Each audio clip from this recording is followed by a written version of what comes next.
ಚಿತ್ರದುರ್ಗ ಜಿಲ್ಲೆಯ ಹೊಳಲ್ಕೆರೆ ತಾಲೂಕು ಪಂಚಾಯತ್ ಸಭಾಂಗಣದಲ್ಲಿ ನಡೆದ ತ್ರೈಮಾಸಿಕ ಕೆಡಿಪಿ ಸಭೆ ನಡೆಯಿತು. ಸಭೆಯ ಅಧ್ಯಕ್ಷತೆಯನ್ನು ವಹಿಸಿದ ಡಾಕ್ಟರ್ ಎಂ ಚಂದ್ರಪ್ಪ ಶಾಸಕರು ವಾರು ಪ್ರಗತಿ ಪರಿಶೀಲನೆ ಅಧಿಕಾರಿಗಳ ಸಮಸ್ಯೆಗಳ ಬಗ್ಗೆ ಆಲಿಸಿದ್ರು, ಸಮಸ್ಯೆಗಳಿಗೆ ಮಾರ್ಗದರ್ಶನ ನೀಡಿದ್ರು. ಈ ಸಭೆಯನ್ನ ಭಾಗವಹಿಸಿ ಕೆಬಿಡಿಪಿ ಸದಸ್ಯರುಗಳಾದ ಗಂಗಣ್ಣ, ಸುರೇಶಣ್ಣ, ಪುಟ್ಟಣ್ಣ, ಕಿರಣ್ ಕುಮಾರ್ ಹಾಗೂ ಇನ್ನಿತರು ಸದಸ್ಯರು ಭಾಗವಹಿಸಿದ್ರು.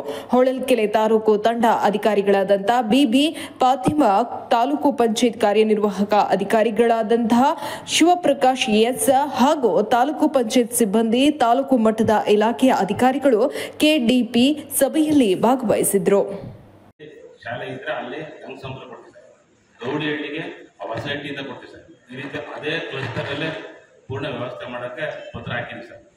ಅಲ್ಲಿ ಎಲ್ಲಿ ಸ್ಟ್ರೆಂತ್ ಆ ರೀತಿ ಡೆಪ್ಯುಟೇಷನ್ ಮಾಡೋಕ್ಕೆ ಸರ್ಕಾರದಲ್ಲಿ ಯಾವುದೇ ಅವಕಾಶ ಇಲ್ಲ ಸರ್. ಯಾವುದೋ ಡೆಪ್ಯುಟೇಷನ್ ಕೂಡ ಮಾಡೋಕ್ಕೆ ಅಧಿಕಾರ ಮಾಡಿಲ್ಲ. ಅವ್ರು ಹೇಳಿದ್ದು ಅರ್ಥ ಆಯ್ತಿಲ್ಲ. ಹೌದು, ಗೊತ್ತಾಯ್ತು. ಅವರು ಹಳ್ಳಿಯಿಂದ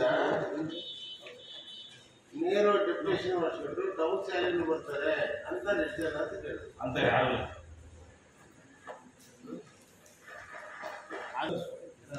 ಸರ್ಕಲ್ ಸ್ಯಾಲರಿ ಅಲ್ಲಿ ಟೀಚರ್ ಒಂದು ಎಷ್ಟು ಕೊಟ್ಟಿದೆ, 4 ಜನ ಟೀಚರ್ ಇದೆ, 5 ಜನ ಟೀಚರ್ ಇದೆ. ಎಷ್ಟು ಎಲ್ಲಿಂದ ಎಲ್ಲಿವರೆಗೆ ನಡೀತಿ ಶಾಲೆ? ಅಲ್ಲಿ 1ರಿಂದ 7ರವರೆಗಿದೆ. 85 ಅದಕ್ಕೆ ಒಂದು ಅತಿ ಶಿಕ್ಷಕರು ಯಾಕೆ ಕೊಟ್ಟಿರೋದು ಅವರು? 4 ಟೀಚರ್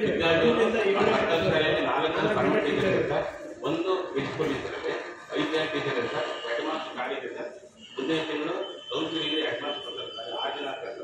ಒಟ್ಟು ಅಲ್ಲಿರೋದು ಇಂದಿನ ಪರ್ಸೆಂಟೇಜ್ 90 ಮಕ್ಕಳು ಇದ್ದಾರೆ. 15 ಜನ ಜಾಸ್ತಿ ಮಾಡ್ತಿದ್ರೆ ಒಂದು ಟೀಚರ್ ಕೊಟ್ಟಿದ್ದಾರೆ.